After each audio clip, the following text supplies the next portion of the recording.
इस सरजमीन सूफिया पे और उनकी आखिरी आराम गाह पे मुझे सिवाय गलाजत और कुत्तों के कुछ नजर न आया।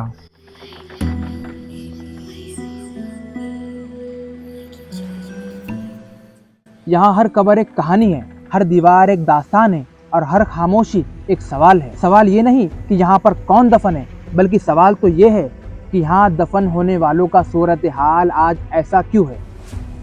कहाँ है वो पीरों के मुर्शिद, कहाँ है वो गिरोह, कहाँ है वो मजलिस जिनके मातहत ये इदारा है, कहाँ है वक्फ बोर्ड यानी औकाफ। नाजरीन, और फिर उस खामोश वादी के दरमियान जिसे आज हम खुल्दाबाद के नाम से जानते हैं, कि मैंने महसूस किया है कि ये शहर महज पत्थरों का शहर नहीं बल्कि रूहों का आखिरी मकाम है। इस वादी की फिजाओं में अलग सी कशिश है कि ये वादी लोगों को अपनी तरफ माइल करती है।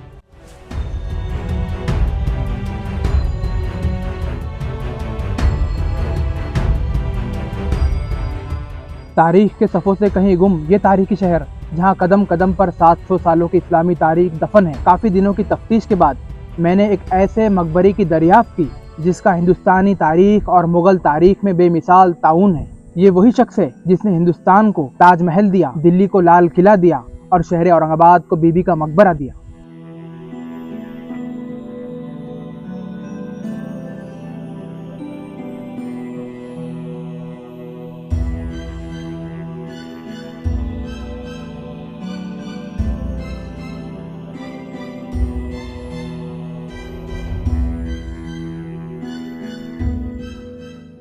ये शख्स कोई शहजादा या सुल्तान नहीं बल्कि मुगल शाही तर्ज तामीर का माहिर तामीरात यानी आर्किटेक्चरल इंजीनियर उस्ताद अहमद लाहौरी है, जिसके बारे में आप चौथी जमात की तारीख की किताब में पढ़ चुके हो। काफ़ी तफ्तीश और किताबी मालूमात के बाद मैं ये नतीजे पर पहुंचा हूँ कि ये मकबरा उस्ताद अहमद लाहौरी या फिर उनके बेटे का है, जिसके बारे में आप चौथी जमात की तारीख की किताब में पढ़ चुके हो। वही उस्ताद अहमद लाहौरी जिन्होंने मुगल बादशाह शाहजहां को उनकी बेगम मुमताज़ महल की आखिरी आरामगाह के तौर पर ताजमहल बना के दिया और उनके बेटे अताउल्ला राशिदी ने बीबी का मकबरा तामीर किया, जो कि खुल्दाबाद से महज 30 किलोमीटर दूर शहर औरंगाबाद में वाक़ है। हैरत की बात यह है कि ये शाही मकबरा खुल्दाबाद में मौजूद है। खैर, तारीखी सूरत हाल चाहे जो भी हो, लेकिन इस मकबरे का सूरत हाल बज़म आखिर की राह पर है। गुंबद टूट चुके हैं, शानो शौकत जा चुकी है, रौनक फना हो चुकी है। अफसोस तो इस बात का भी है कि खुल्दाबाद शहर का हर शख्स इस मकबरे की तारीख या फिर हकीकत जानने से एतराज़ कर चुका है।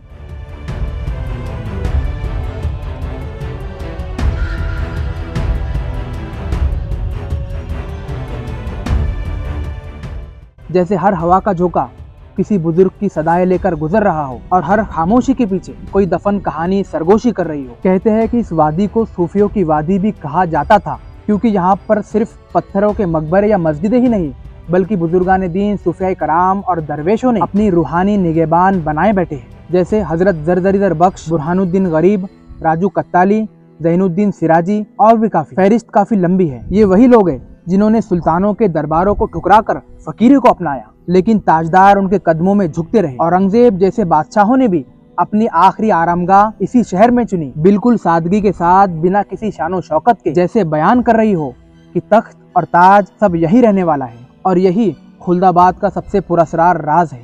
कहा जाता है कि दूर दूर से लोग इस सरजमीन पर दफन होने के लिए वसीयत करते थे, क्योंकि उनका पुख्ता यकीन था कि यहाँ दफन होना यानी जन्नत के करीब होना। इसीलिए मुगल बादशाह औरंगजेब आलमगीर ने इस शहर को खुल्द नाम दिया, खुल्द यानी जन्नत। मगर आज वही मकबरे टूट चुके हैं, दीवारें टूट चुकी है, बेबसी और तन्हाई का आलम है। बुजुर्गान दीन, औलिया कराम के आस्ताने मुंतजिर है। और जो मकबरा आज मैंने दरियाफ्त किया उसका भी सूरत हाल कुछ यूं ही है। ना कोई निशान, ना कोई तहकीक का सही जवाब, बस पत्थरों पर मिटती हुई लकीरें। ये लकीरें मानो एक ऐलान कर रही हो कि यहाँ एक ऐसा शख्स दफन है जिसका ताल्लुक हिंदुस्तान की सबसे अजीम तामीर से है। क्या ये वाकई में उस्ताद अहमद लाहौरी का मकबरा है या फिर उनके बेटे का?